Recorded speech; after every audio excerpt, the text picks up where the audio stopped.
안에 우리 병사들은 괜찮나?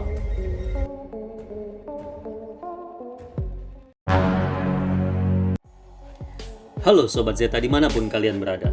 Semoga kita semua dalam keadaan sehat walafiat semua ya. Kali ini saya akan membahas sinopsis drama Korea yang sudah agak lama, yaitu Descendant of the Sun yang tayang di tahun 2016. Tapi walaupun sudah tayang 5 tahun yang lalu, para pencinta drama Korea menobatkan Descendant of the Sun ini sebagai salah satu drama Korea terbaik sepanjang masa, seperti halnya Crash Landing on You.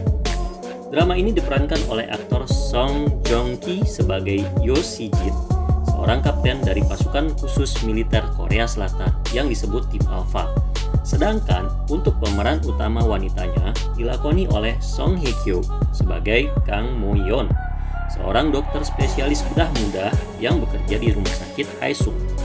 Drama ini serta aktor dan aktrisnya menyabet kemenangan dalam Baeksang Art Award tahun 2016. Oke, siapkan cemilan, atur posisi rebahan, dan kita mulai sinopsis episode pertama.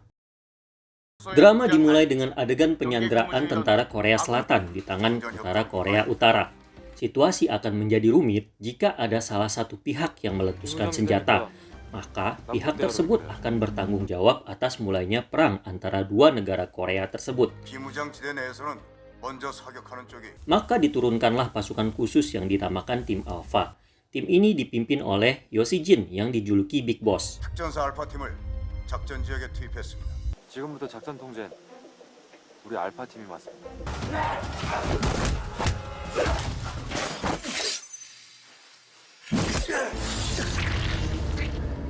Setelah negosiasi yang dilakukan, dimenangkan oleh Big Boss dan timnya, maka Korea Utara pun bersedia melepas sandera mereka dan peperangan pun berhasil dihindari. 가자. 빅보스 송신, 알파 팀. 상황 종료. Scene berpindah saat Big Boss dan rekannya yang dijuluki Wolf sedang menghabiskan waktu libur mereka. Ketika itu mereka harus menghentikan pencurian motor yang kebetulan mengarah ke tempat mereka berada. 지금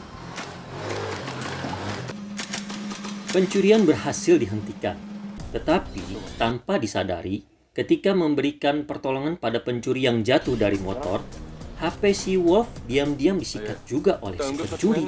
Emang dasar otak maling, euy. 잠시만요. 이완자입니까?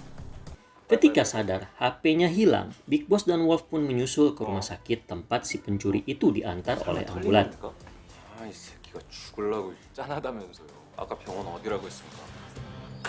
Sementara di rumah sakit Haesung, si pencuri berusaha untuk melarikan diri dari situ. Ia meninggalkan handphone milik Wolf sebagai jaminan ke Mo-yeon, dokter yang merawatnya. 베드는 저쪽이거든요, 손님. 핸드폰 맡기면 되죠. Tepat setelahnya, kekasih Wolf menelpon dan terkejut karena yang menjawab adalah perawat dari rumah sakit itu, mengatakan bahwa pria pemilik HP tersebut mengalami kecelakaan. 오토바이 사고로 실려오셨거든요. Kesalahpahaman pun terjadi ketika Big Boss dan Wolf tiba di rumah sakit dan mendapati HP tersebut ada di tangan Dr. Mo-yeon. Big Boss meminta HP rekannya kembali, tetapi Dr. Mo malah menagih biaya pasien yang kabur itu karena menyangka Big Boss adalah kakak dari pasien tersebut. Kekacauan bertambah setelah kekasih Wolf yang bernama Yeon Myung-ju datang ke rumah sakit karena khawatir akan keadaan kekasihnya. Myung-ju dan Mo-yeon sudah saling kenal, tetapi bersikap saling bermusuhan karena persoalan di masa lalu. Big Boss dan Wolf mencari keberadaan pencuri tadi dan mendapati ia sedang dipukuli oleh sekelompok anggota geng. Mereka pun menyelamatkannya dari penganiayaan anggota geng tersebut.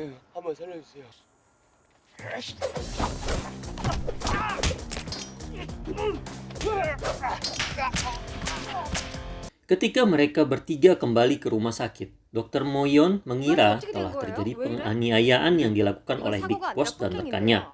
Walaupun sudah dijelaskan oleh si pencuri, Dr. Mo-yeon tetap tidak mudah percaya dengan pengakuan mereka. 선생님이 때린 거 아니라니까요. 어떡해.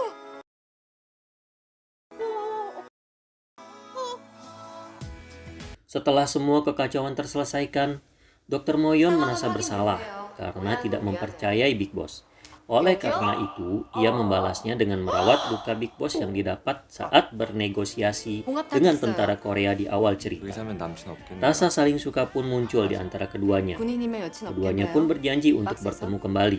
일주일이 지나야 실밥 뽑을 수 있는데 그때 Namun, saat mereka baru saja bertemu kembali, Big Boss harus meninggalkan Dr. Moyon karena tugasnya sebagai tentara. 왔어요? 네, 오긴 왔는데 일이 좀 생겨서 다시 가는 길입니다. Oke, demikian sinopsis episode pertama dari drama Korea Desakan Pesan ini. 여기 말고 Terima kasih sudah menonton sampai selesai. 이번엔 내가 바람 맞춰야겠습니다. 저 데리러 온 겁니다. 실시를 Jika sobat merasa terhibur dan menyukai video ini, boleh tekan tombol like dan subscribe di bawah dan berikan komentar agar channel ini bisa berkembang lebih baik. Bye!